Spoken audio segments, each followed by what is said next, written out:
All right, great. Good morning, everybody. My name is Deanne Criswell, and I'm the FEMA Administrator. Today, I'm here in Charlotte at one of our disaster recovery centers, checking in on the recovery process. And a little bit about our disaster recovery centers. This is a place where people can come talk to one of our FEMA reps or a small business administration rep and work through your particular case, whether you need to bring in documentation, you want to get a status update, you have new needs that have arisen as a result of this disaster. This is where we can help work with you to make sure we're meeting your specific needs. We have disaster recovery centers set up across the state. You can go to disasterassistance.gov to find the one that's closest to you.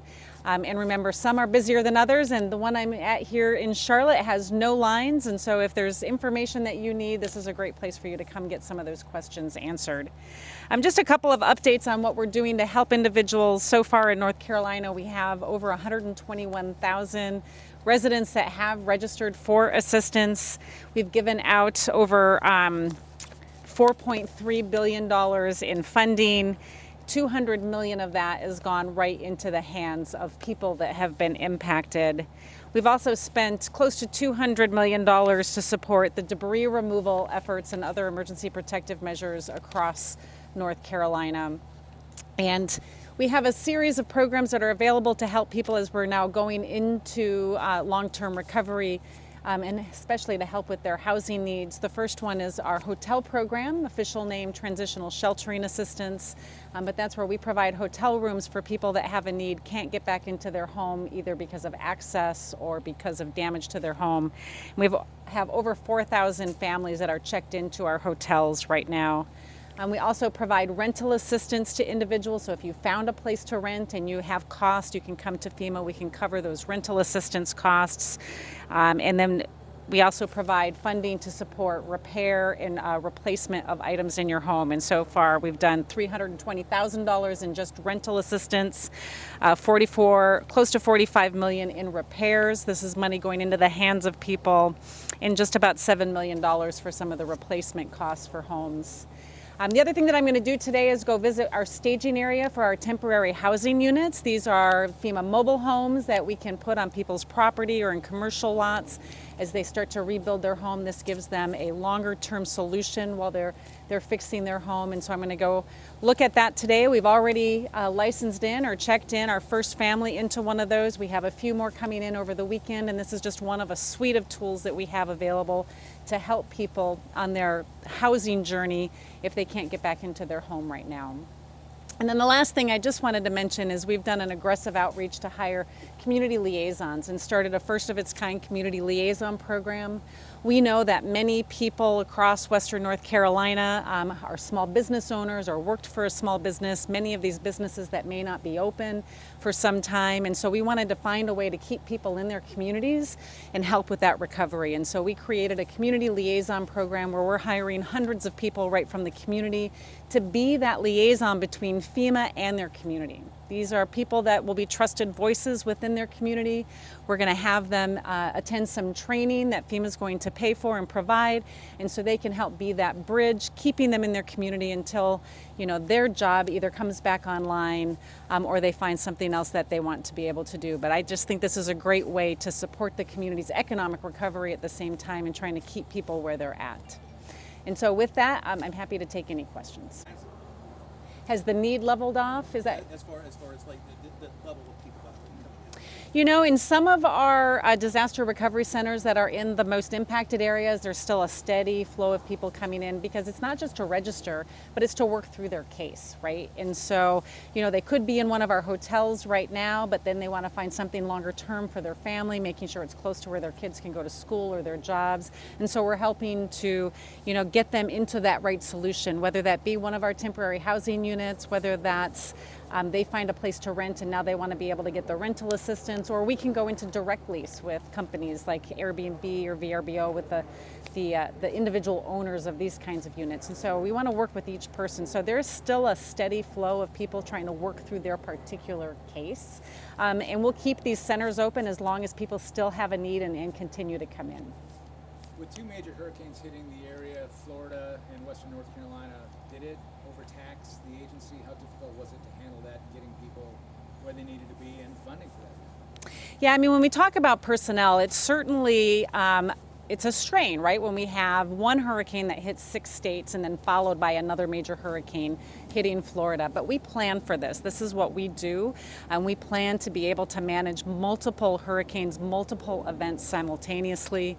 You can think back to 2017 when we were managing Harvey, Irma, and Maria. And so we create a layered system for our staffing that can surge when needed. And remember, FEMA is just one part of the team. We can tap into the biggest part of our surge workforce, which is our reservists, on-call staff that come in and support us.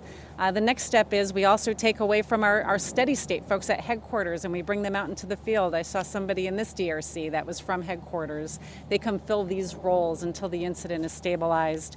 But we also can bring in surge capacity force. This is members from across the federal government, particularly DHS, but other parts of the federal government that also fill in different roles. And so we can bring in all of our federal family to surge up.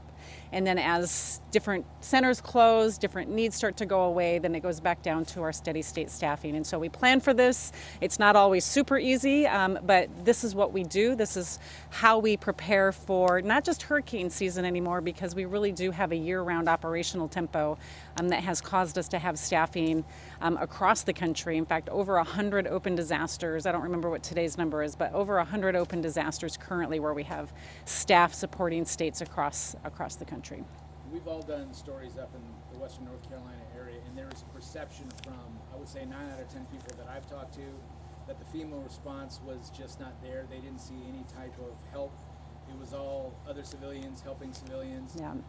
It's not necessarily evident when you folks are there. Maybe you're working behind the scenes. Can you kind of address their concerns and kind of what was done to make sure that everybody was covered and got what they need?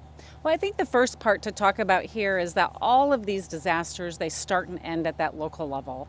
And I was a local emergency manager out of Colorado, and I managed that response. And when it exceeded my capabilities, then I would go to the state, and if it exceeds the state's capabilities, it goes to the federal government.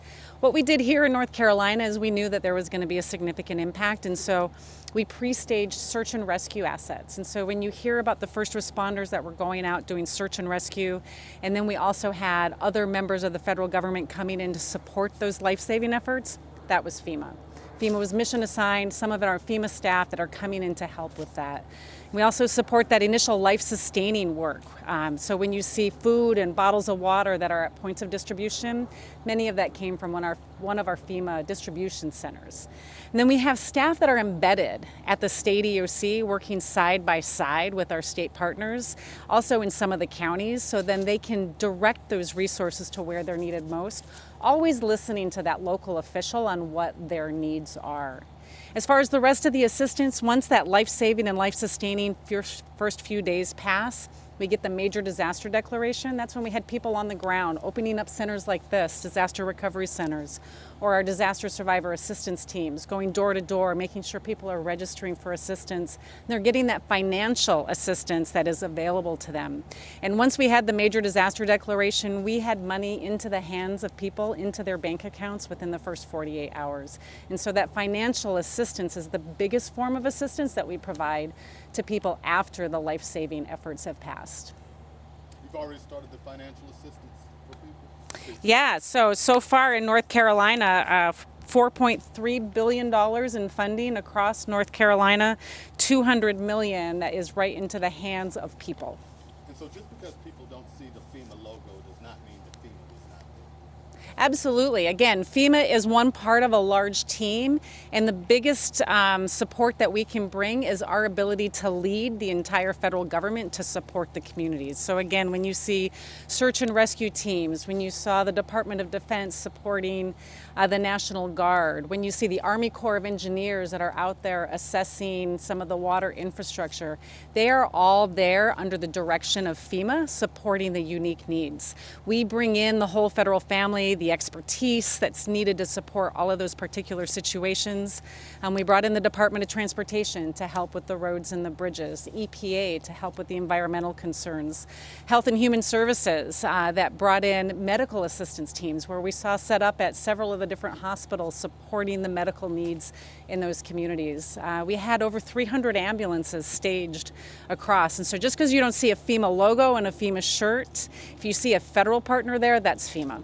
Okay, one more question. So if somebody, is this center for anybody affected in the disaster? If like somebody in Asheville had to relocate to Charlotte and Yeah. family, they could come here and take care of their business. Absolutely. They can go to any of our disaster recovery centers. Our staff are all trained to help them, and what they can do is they can sit down with somebody, they'll look up their case. If they were relocated from Asheville and they're staying in one of our hotels here in the Charlotte area, they can sit down and say, hey, I'm ready to have something longer term back in Asheville, and we can work with them to find what that next resource might be, whether that be rental assistance, whether that be one of our temporary housing units, whether that be a direct lease. I want to work with each person and each family individually because they all have their own specific needs. These centers are the best place to make that happen. Perfect. Thank you, everyone. Thank you all.